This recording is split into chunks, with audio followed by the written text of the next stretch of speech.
Yeah. So we are going to deal with the inductance of a conductor first, and first we have to realize what is generally an inductance. So inductance is generally being defined in such a way that so it is directly related to the flux linkages per unit value of the current. So when I say this is flux linkages, so you have the flux to be produced. So this is flux, and this is flux linkages, that is linking a coil or linking a conductor. So those are the things that are being present there in case of a flux linkage. So flux linkage is different, flux is different. So L is one thing which is nothing but the inductance, which is directly dependent on the flux linkages. So now when I talk about inductance of a conductor, it is entirely due to the internal flux and external flux alone. So in this derivation, what we are going to consider is entirely the internal flux which is being present there, and later on in the upcoming video we have the external flux which is being present there. Now if I want to talk about this magnetic flux which is being present there, so it has been entirely distributed not only in one single direction. So it is a radial distribution of the flux in all the directions. So once when I say it is a radial direction, it is present in both in all the directions. And once I consider the conductor, it is both the inside and the outside of the conductor that is being present there. So these are the 2 points that we need to consider in case of the flux distribution.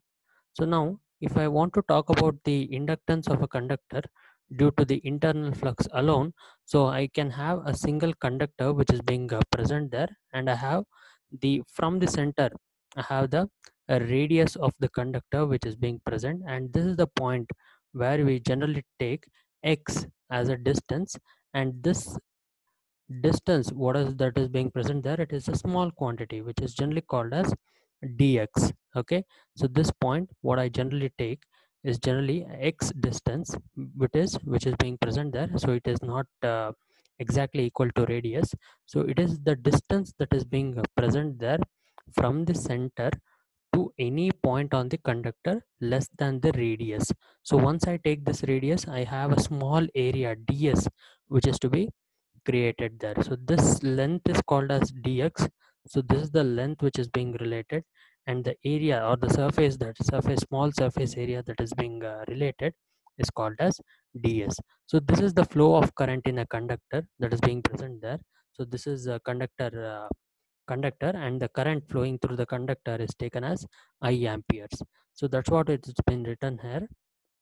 So consider a long straight conductor with radius r meters and carrying a current of I amperes as shown in the figure. So this is the figure that is being present there. So this forms a basic in understanding the remaining part of the derivation.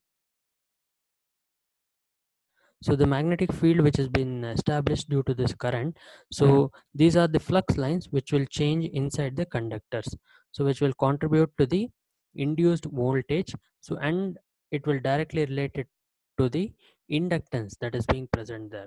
So there are certain assumptions which we need to consider for the for this derivation. So I have this written path of the current in this conductor which is being far away, and the magnetic field of the conductor, it is being not affected. So once I have this written path, so once I have the line and also the neutral point that is being present there in case of single phase, and in case of three phase, I'll be having either one of the phase and one of the neutral connection for either to use it as a single phase or entirely for the three phase.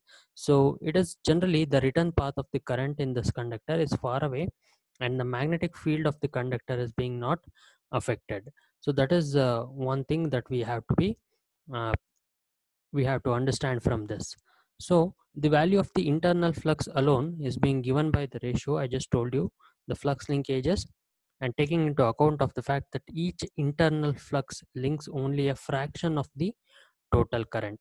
So the exact value of the inductance of transmission line is obtained by considering both, that is the internal flux and also the external flux that is being present there. So once I have this conductor being present, so the lines of flux are always concentric in nature.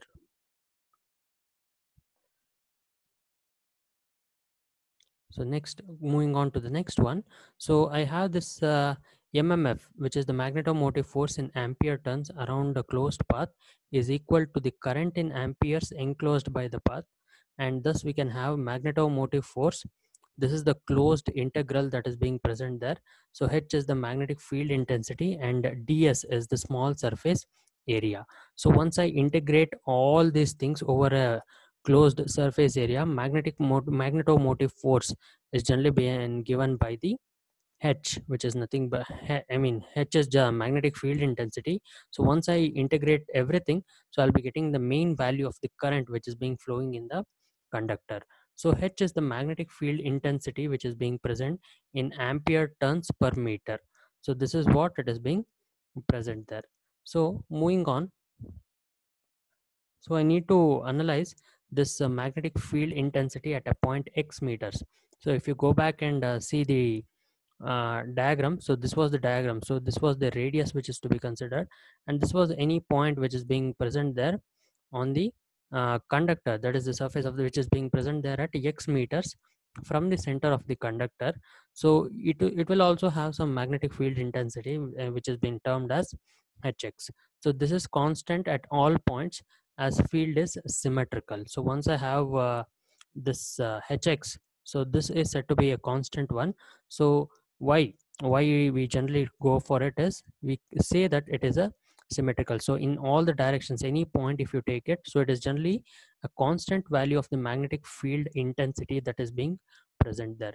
So thus integration of ds around the closed circular path is 2 pi x. So if you consider uh, the circumference of a circle, so it has been generally given by 2 pi r. So once I integrate the small surface area that is being present there, I'll be having 2 pi x as the value that is being present there. Yes. So as hx is a constant, yeah, hx is a constant. So hx into 2 pi s. So integral ds. So as I told you, hx is a constant. So it has been given as ix there. So any current at a point x, if you take at any direction, so ix is the current value that is being present there. So hx equals ix divided by 2 pi x. So now I take the current density to be uniform. Ix divided by pi times x squared equals I divided by pi r squared. So j equals I by a, which is nothing but the current density that is being present there. So this is the value of the current density that is being present there. So j is called as I by a. So now ix is being given as, yeah, so ix is being given as x squared by r squared. So this value into I. So current at a point x from the center. So hx equals 1 divided by 2 pi x into x squared divided by r squared into I. So this is the value of ix that is being present there. So hx equals x divided by 2 pi r squared into I ampere turns per meter. So next, if I go on to the next one, so the flux density. So how you can generally relate the flux density at and the field intensity that is being present there. B will be equal to mu into H. So let me take any point at which the flux density, maximum flux density is being given there. Bx will be equal to mu into Hx. So Hx is mu into x into capital I divided by 2 pi r squared. So if I take this value, so this has been entirely being given from the previous equation. So hx is given as I into x divided by 2 pi r squared. So this is the value that is being obtained for bx. So now I want this value which is being present there for a length, say 1 meter. So whatever the inductance value that is to be taken, it is for 1 meter. So if I want to take it for 1 meter there, so I'll be generally going for bx. This is the formula. So for thickness dx, that is to be present there. So I want to carry out the flux which is being present there for 1 meter length of the conductor, which is generally taken to be the axial length. Okay, so how did I take dx? It is nothing but the cross sectional area of the element normal to the flux lines which is being present there. So this dx times the axial length. So this is one entire thing. that is being present, dx is generally taken to be the small length that is being present there, sorry, small area that is being present in axial length to be present there. So if I want to calculate the flux per meter, so that is d phi equals bx into 1 into dx there. So next, if I want to move out, d phi equals mu into I into x into dx divided by 2 pi r squared. So this is bx which is being present.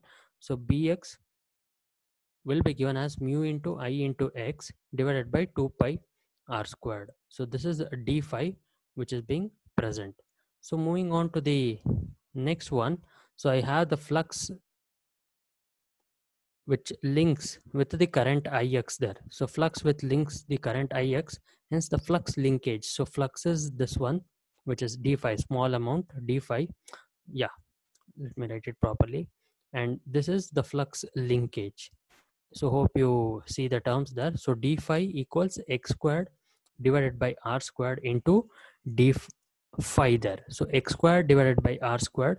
So mu into I, just substituting it for d phi from this equation which is being present there, so along with dx. So d phi, what we get there is generally x into x, that is x into x squared, which is x cube, mu into I divided by 2 pi. Yeah,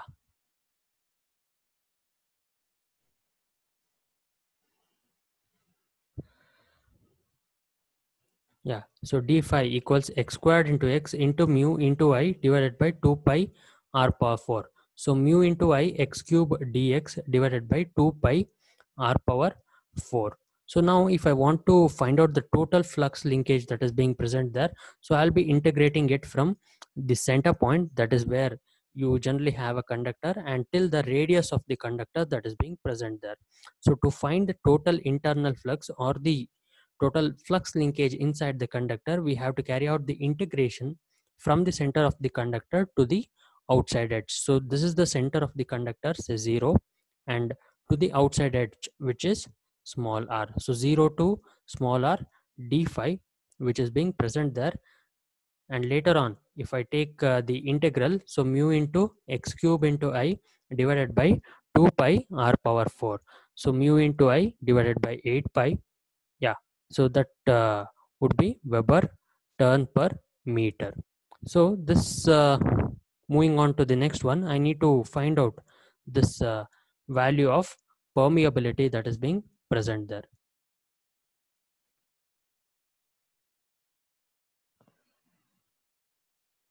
Yeah. So if I want to find out the value of the permeability that is being present there, mu will be equal to mu naught into mu r. So mu naught will be equal to 4 pi into 10 power minus 7. So phi internal. So internal value of flux that is being present there, mu naught into mu r into I divided by 8 pi. So mu r into I into 4 pi into 10 power minus 7 divided by 8 pi. So this is the value that is being present there. So phi internal, so what I call this one is phi internal. So it is being given as half into 10 power minus 7 into mu r into either. So mu r, that would be equal to 1. So for a non-magnetic material. So in anyway, if it is a non-magnetic material there, so I'll be generally considering phi internal to be half into 10 power minus 7 into I. So now if I want to find out L internal, I can generally go for phi internal divided by I. So that is generally, so 0.5, which is half into 10 power minus 7. So I get cancelled, and this is the value of the internal inductance that is being present there.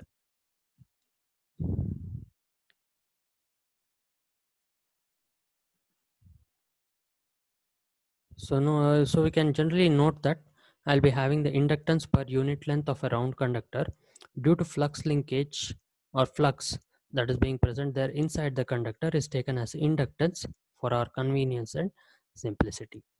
Okay, so this was the entire derivation what we generally follow.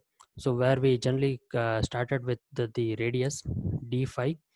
So later on I integrated with d phi. So how did I get this d phi? So it is from the flux density bx that is being present there. So for one axial length, so and dx that is to be present there. So these are the things that are being present in case of such derivations. So go through the derivation once again and see to it that, yeah, one more thing is regarding the upper and the lower limits, and finding out how to carry out this derivation. We started with a small area and any point along the axial length, so that is to be considered. So we generally go for this internal flux linkage that is being present there. Okay, so next we are going to find out the external flux linkage.